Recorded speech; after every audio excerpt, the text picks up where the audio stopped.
حضرت عائشہ صدیقہ رضی اللہ تعالی عنہا سے کسی نے پوچھا تھا صحابہ کرام علیہم رضوان میں سے کہ اماں جی نبی پاک کے اخلاق کس طرح کے تھے؟ تو فرمانے لگی قرآن مجید ہی رسول پاک کے اخلاق ہیں۔ اور پھر حضرت عائشہ صدیقہ رضی اللہ تعالیٰ عنہ اس شخص سے کہنے لگیں چاہے تو سورہ مومنون پڑھ لو۔ تو انہوں نے یہ ابتدائی آیات سورہ مومنون کی جب تلاوت کی تو حضرت عائشہ فرمانے لگی یہی تو میرے نبی پاک کے اخلاق ہیں، اور یہی وہ آیات ہیں جن میں اللہ تبارک و تعالیٰ نے بندہ مومن سے تقاضا کیا ہے کہ اگر وہ جنت کا وارث بننا چاہتا ہے، جنت وہ جگہ ہے جہاں رسول کریم علیہ السلام کا قرب بھی ملے گا اور رب کریم کی زیارت بھی نصیب ہوگی، وہ مقام فلاح، وہ مقام کامیابی، وہ مقام جہاں اللہ تعالیٰ اپنے بندوں پر اپنی رضا نازل فرمائے گا، اس مقام کا نام مقام جنت ہے۔ تو اس سورہ مبارکہ کی ابتدائی آیات کے اندر اللہ تبارک و تعالیٰ نے ان صفات کا تذکرہ فرمایا ہے کہ اگر وہ صفات ہم اپنے اندر پیدا کرنے میں کامیاب ہو جائیں، معنی یہ ہے کہ ہمیں اللہ تبارک و تعالیٰ نے جنت کا وارث بنا دیا ہے۔ بڑے غور کے ساتھ سورہ مومنون کی ان ابتدائی آیات پر غور کرنا چاہیے۔ رب فرماتا ہے قد افلح المؤمنون، تحقیق مومن کامیاب ہو گئے۔ کون سے مومن؟ الذین ہم فی صلاتہم خاشعون، وہ جو اپنی نمازوں میں گڑ گڑانے والے ہیں، خشوع کے ساتھ، عاجزی کے ساتھ، انکساری کے ساتھ، ذوق کے ساتھ نماز پڑھنے والے ہیں۔ والذین ہم عن اللغو معرضون، اور وہ جو بیہودہ باتوں سے منہ پھیرنے والے ہیں، لغویات سے اپنا رخ پھیرنے والے سنجیدہ لوگ۔ پھر ارشاد فرمایا والذین ہم للزکاۃ فاعلون، جو زکوٰۃ دینے کا کام کرنے والے ہیں۔ پھر فرمایا والذین ہم لفروجہم حافظون، اور وہ لوگ جو اپنی شرمگاہ کی حفاظت کرنے والے، اپنی شرمگاہ کی حفاظت کرنے والے۔ الا علی ازواجہم، مگر یہ کہ اپنی بیویوں پر، او ما ملکت ایمانہم، یا اپنی شرعی باندیوں پر۔ اس زمانے میں جو لونڈی خریدی جاتی تھی اس سے بھی وطی کرنا جائز تھا، اگرچہ اب لونڈیاں موجود نہیں ہیں تو یہ فعل بھی موجود نہیں، سوائے اپنی بیویوں پر یا شرعی باندیوں پر۔ فإنہم غیر ملومین، فرمایا جو یہ کام کرے اس پر کوئی ملامت نہیں ہے، اپنی بیوی کے پاس شرعی طریقے سے جائے یا باندی کے پاس جائے۔ فمن ابتغى وراء ذلک، اور جو آدمی اس کے بعد اس حد سے بڑھے، اس کے سوا کچھ اور کرے جو بندہ، فرمایا فاولئک هم العادون، یہ لوگ حد سے بڑھنے والے ہیں، جو لونڈیوں اور باندیوں کے علاوہ، اپنی بیویوں کے علاوہ کسی اور جگہ گندگی کریں، یہ حد سے بڑھنے والے، حدوں کو کراس کرنے والے لوگ ہیں۔ پھر ارشاد فرمایا والذین هم لاماناتہم وعہدہم راعون، اور وہ جو اپنی امانتوں اور اپنے وعدوں کی رعایت کرتے ہیں، امانتیں ادا کرتے ہیں، وعدے پورے کرتے ہیں۔ اور وہ لوگ جو اپنی نمازوں کی حفاظت کرنے والے ہیں، جن میں یہ خوبیاں آ گئیں، میرا رب فرماتا ہے نماز میں خشوع خضوع حاصل ہو گیا، فضولیات سے بچ گئے، زکوٰۃ ادا کرنے والے بن گئے، شرمگاہ کی حفاظت کرنے والے بن گئے، امانتیں عہد پورے کرنے والے بن گئے، اپنی نمازوں کے محافظ ہو گئے۔ اللہ اکبر، قربان جائیں۔ مالک فرماتے ہیں اولئک ھم الوارثون، یہی لوگ تو وارث ہیں۔ یا اللہ کس چیز کے؟ فرمایا الذین یرثون الفردوس، یہ لوگ جنت کے وارث ہیں، یہ جنت کے وارث ہیں یہ لوگ۔ ہم فیہا خالدون، اور فردوس سے، جنت سے نکالے نہیں جائیں گے، ہمیشہ ہی جنت میں رہیں گے۔ یہ آیات اللہ کا مطالبہ بھی ہے، یہ آیات صحابہ، اہل بیت، اولیاء اللہ، ان تمام کی سیرت کا عکس بھی ہے۔ اور سب سے بڑھ کر سیدہ عائشہ صدیقہ فرماتی ہیں یہی تو آیات ہیں جنہیں اچھی طرح سمجھ لو گے تو تمہیں مدینے والے کے اخلاق بھی سمجھ میں آ جائے گا، حضور کے اخلاق بھی تمہیں سمجھ میں آئیں۔ بڑے غور کے ساتھ سورہ مومنون کی ان ابتدائی آیات پر غور کرنا چاہیے۔ رب فرماتا ہے قد افلح المؤمنون، تحقیق مومن کامیاب ہو گئے۔ کون سے مومن؟ الذین هم فی صلاتہم خاشعون، وہ جو اپنی نمازوں میں گڑ گڑانے والے ہیں، خشوع کے ساتھ، عاجزی کے ساتھ، انکساری کے ساتھ، ذوق کے ساتھ نماز پڑھنے والے ہیں۔ دیکھیں قرآن نے یہ نہیں کہا شروع میں کہ وہ لوگ اپنی نماز پابندی سے پڑھتے ہیں، بلکہ فرمایا وہ نمازوں میں عاجزی کرتے ہیں، وہ نماز میں خشوع کرتے ہیں، خضوع کرتے ہیں۔ نماز ہم بھی پڑھتے ہیں، ڈھیر سارے لوگ ہیں جن کا یہ مطالبہ ہے کہ میرا نماز میں دل ہی نہیں لگتا۔ پہلی بات تو یہ ہے کہ دل نہ بھی لگے تو نماز پھر بھی پڑھنی ہے، اور دوسری بات یہ ہے کہ دل لگانے کو بھی تو کچھ انسان کے پاس چیزیں ہونی چاہیے نا، کوئی ضروریات ہوتی ہیں۔ سب سے پہلی بات یہ کہ مسئلہ نماز کا نہیں، مسئلہ اہمیت کا ہے۔ آپ نے اللہ تبارک و تعالیٰ کی ذات کی، رب کریم کے جلالت کی جتنی زیادہ اہمیت اپنے دل میں محسوس کر لی، اتنا ہی نماز کی طرف توجہ آپ کی بڑھ جائے گی۔ آپ سادی سی مثال ہے، غور کر لیں، جتنا آپ اپنے استاد کو پروٹوکول دیتے ہیں، جتنی عزت کرتے ہیں، اتنا ہی وقت پہ آپ ان کے پاس پہنچ بھی جاتے ہیں۔ اگر آپ کے دل میں اہمیت نہیں ہے تو آپ ٹال دیں گے، اور جس استاد کی اہمیت ہے اس کے فون کی گھنٹی بجتے ہی فون بھی اٹھایا جائے گا، اور بات پوری مکمل بھی نہیں ہوگی تو کہا جائے گا جیسے آپ کہیں گے، اور جو وقت وہ دیں گے ان سے 10 منٹ پہلے پہنچنے کی کوشش بھی کی جائے گی۔ بس سمجھ لیں دل لگنے نہ لگنے کا مسئلہ نہیں، اہمیت کا مسئلہ ہے۔ آپ جتنی اپنے مالک کی بارگاہ کی اہمیت سمجھ لیں گے، اتنا ہی وقت پہ مسجد آئیں گے، اتنا ہی شوق سے نماز پڑھیں گے۔ دوسری بات، نماز کے ترجمے پہ غور کریں۔ آپ یقین کریں اگر نماز کا ترجمہ ہمیں آ جائے نا تو ہمیں تو یوں لگے کہ ہم تو اپنے مالک کی بارگاہ میں عرض و معروض کرنے حاضر ہوئے ہیں۔ یہ سورہ فاتحہ ہی دیکھ لیں آپ، حضور فرماتے ہیں، رب فرماتا ہے سورۃ فاتحہ آدھی میری ہے آدھی میرے بندے کی ہے۔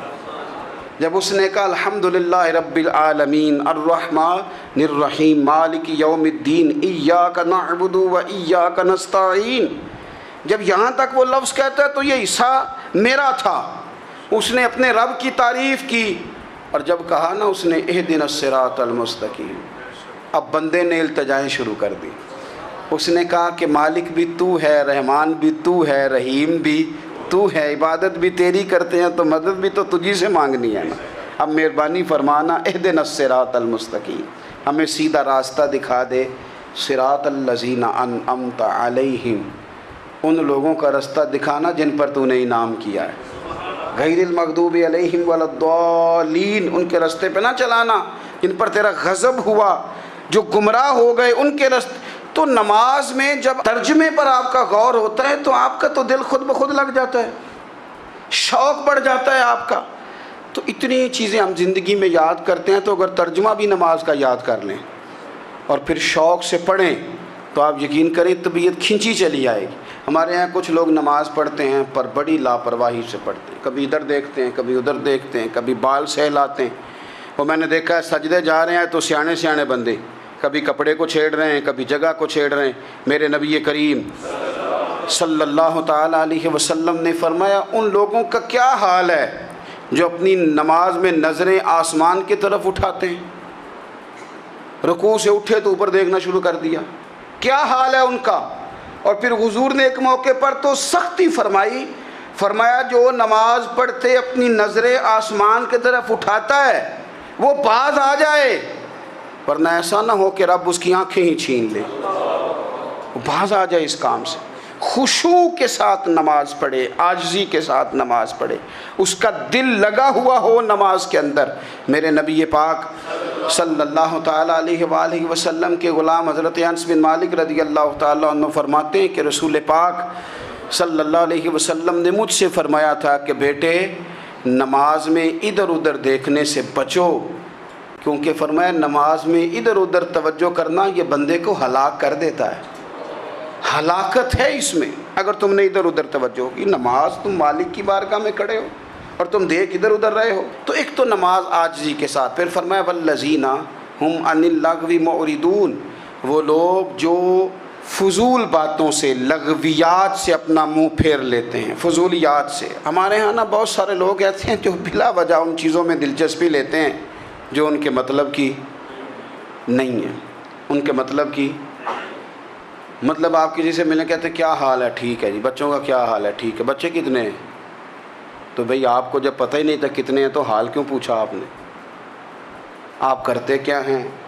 آپ کا بڑا بھائی کیا کرتا ہے، چھوٹا بھائی کیا کرتا ہے، ابا جی کیا کرتے ہیں؟ بھئی آپ کے مطلب کی بات نہیں، آپ مطلب کی مقصد کی بات کریں، بے مقصد باتوں میں الجھنے کی ضرورت نہیں ہے۔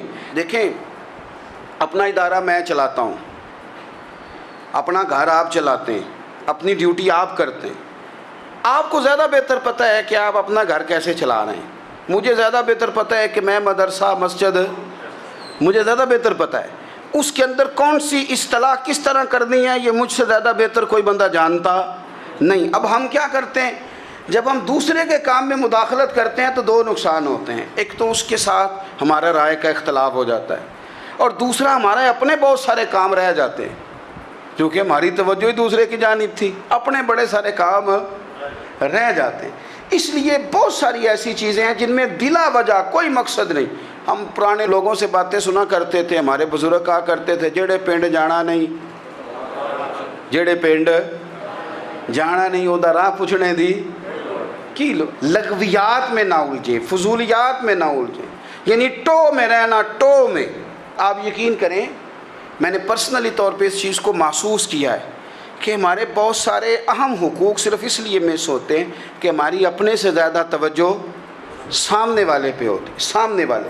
میں نے دیکھا بڑے بڑے عجیب سوال اور بڑے بڑے انوکھے سوال، مطلب یہ کہ اتنی لمبی چوڑی، اور لوگوں کو بڑا پتہ ہوتا ہے یہ فلاں آدمی جو ہے اس کے بچے کتنے ہیں، وہ بیاہ کہاں پہ ہیں، کس کس علاقے میں ان کی شادیاں ہوئی ہیں۔ اتنی تفصیلات کی ہمیں ضرورت نہیں ہے، ہم سے تو ہمارے بارے میں پوچھا جائے گا، تو ہمیں اپنا معاملہ بڑا صاف ستھرا۔ دیکھیں کیا سونی بات کی مدینے والے رسول نے، قربان جائیں حضور کے جملوں پر۔ ایک شخص نے پوچھا حضور سونا اسلام کون سا ہے، خوبصورت مسلمان کون ہے؟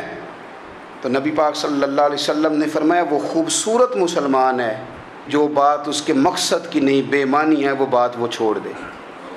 بے مقصد باتوں سے الجھنا جو بندہ چھوڑ دے وہ مسلمان بڑا سونا مسلمان ہے۔ ہم کمزور اس لیے ہوتے ہیں کہ ہماری توجہ زیادہ دوسروں کی باتوں پر پڑتی ہے۔ پھر فرمایا والذین ھم للزکاۃ فاعلون، وہ لوگ جو زکوٰۃ دینے کا کام کرتے ہیں، صدقات کرتے ہیں، خیرات کرتے ہیں، وہ کامیاب ہو جاتے ہیں۔ پھر فرمایا والذین ھم لفروجہم حافظون، وہ جو اپنی شرمگاہ کی حفاظت کرتے ہیں۔ نوجوان میری بات پر توجہ کریں، فرمایا وہ لوگ جو اپنی شرمگاہ کی، والذین ھم لفروجہم حافظون، وہ لوگ جو اپنی شرمگاہ کی حفاظت کرتے ہیں۔ حضور غوث پاک رضی اللہ تعالیٰ عنہ فرمایا کرتے تھے دو چیزیں انسان اپنی سنبھال لینا، ایک پیٹ اور ایک شرمگاہ، تو فرماتے تھے ولایت اس کے بڑی قریب آ جاتی۔ ہم نہ ان لذات میں الجھ جاتے ہیں۔ سیانے سیانے بندے روٹی کمر سیدھی کرنے کے لیے کھانی چاہیے، زبان کے ذائقے کے لیے نہیں کھانی چاہیے۔ یہ زبان کا ذائقہ لگ جائے یہ کہیں کا نہیں چھوڑتا انسان کو۔ اپنی شرمگاہ کی جو لوگ حفاظت کر لیتے ہیں، کوئی بڑے سے بڑا گناہ کرنے سے بھی بندہ کافر نہیں ہوتا، بندہ کفر کرنے سے کافر ہوتا ہے۔ گناہ بڑے سے بڑا کرنے والا بھی گناہ گار ہے، کافر نہیں۔ لیکن بعض گناہ ایسے ہیں جو جس وقت بندہ کر رہا ہوتا ہے اس وقت وہ مومن نہیں ہوتا۔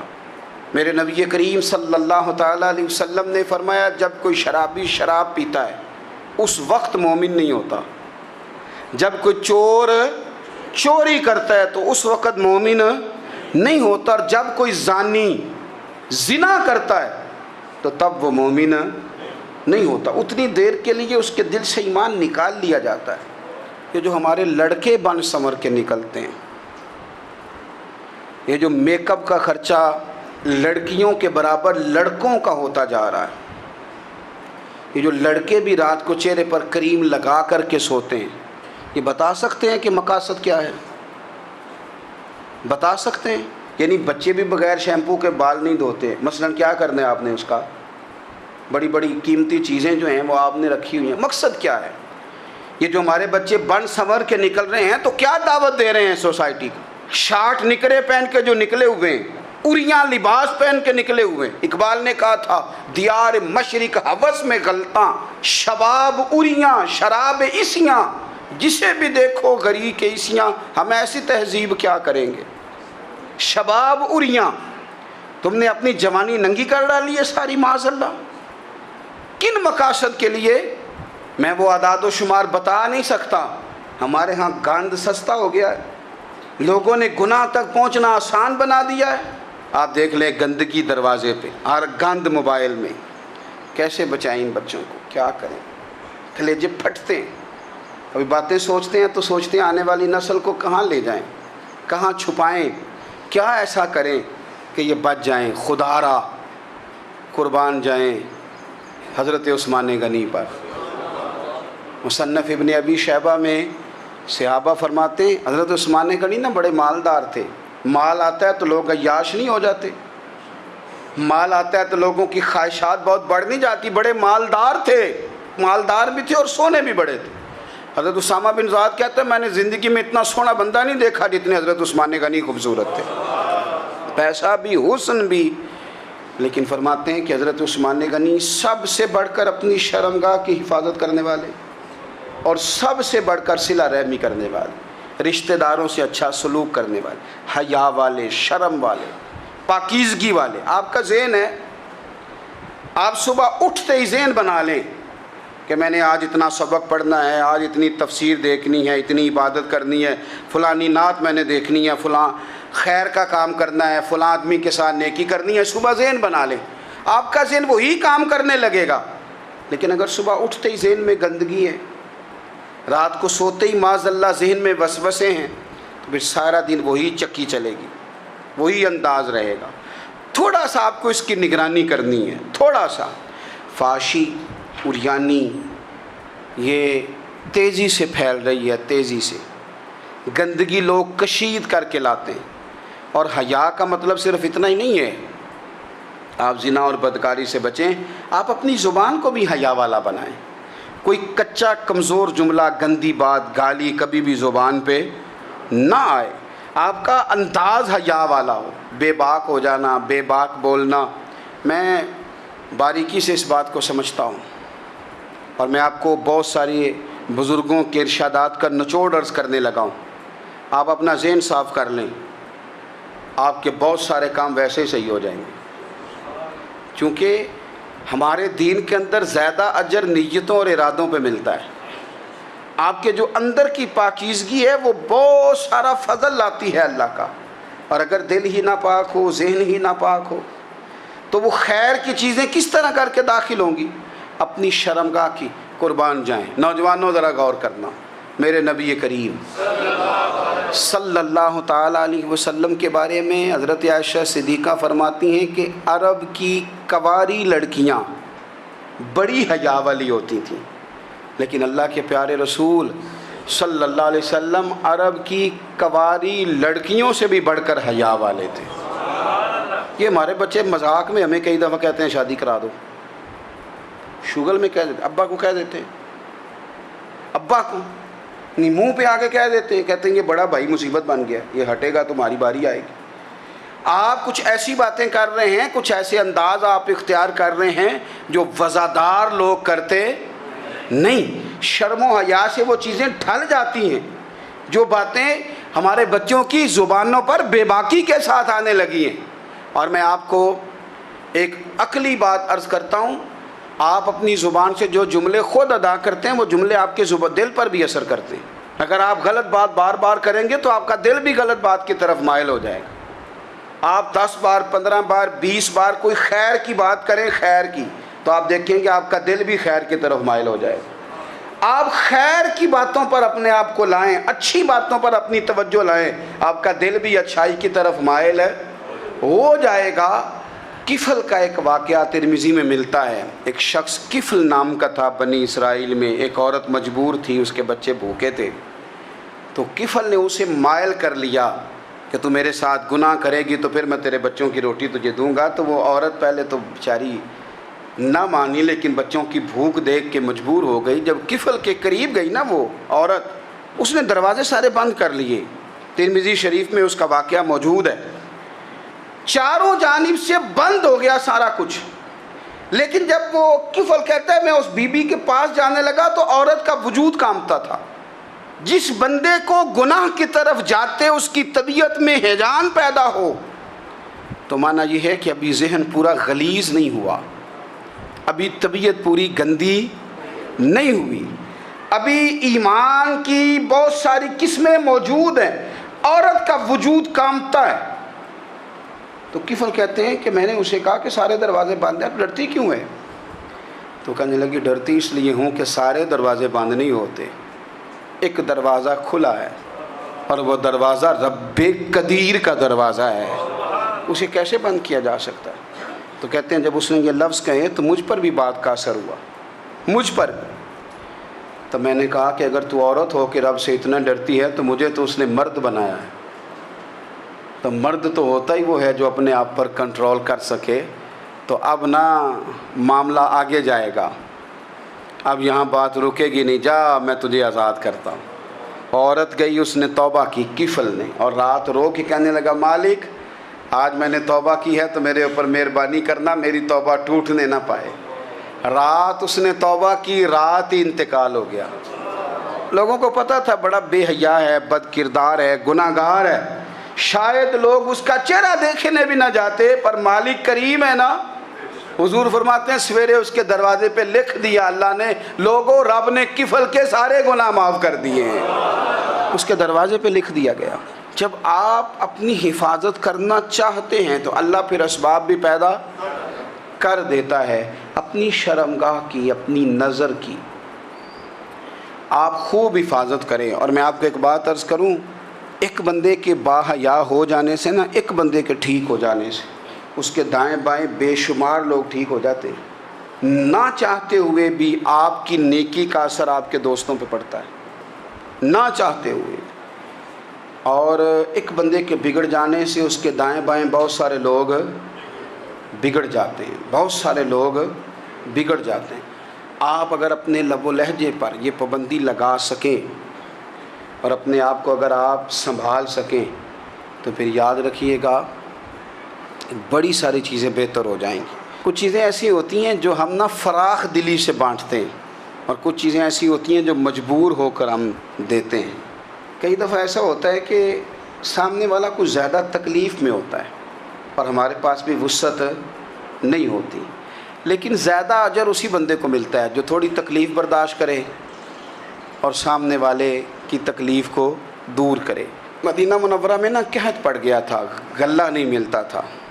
تو قحط کے زمانے میں لوگ نا پھر چیزوں کو مہنگا کر کے بیچتے ہیں. ہمارے ہاں ایک طرف چینی کی لائنیں لگی ہوتی ہیں، دوسری طرف چھاپا پڑتا ہے، پورے کے پورے گودام بھرے ہوئے نکل آتے ہیں. لوگ مصنوعی قلت پیدا کر دیتے ہیں.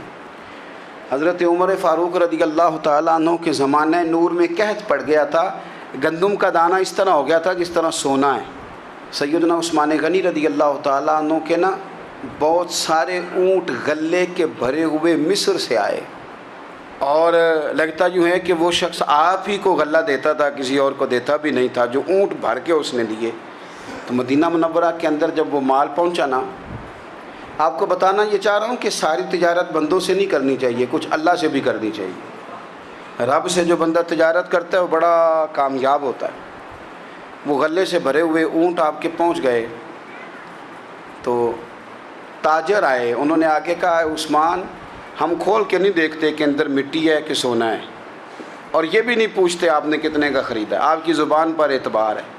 آپ نے جتنے کا مال لیا ہے نا ہم ڈبل دیتے ہیں، آپ ہمیں دے دیں. آپ فرمانے لگے نہیں مجھے زیادہ نفع ملتا ہے.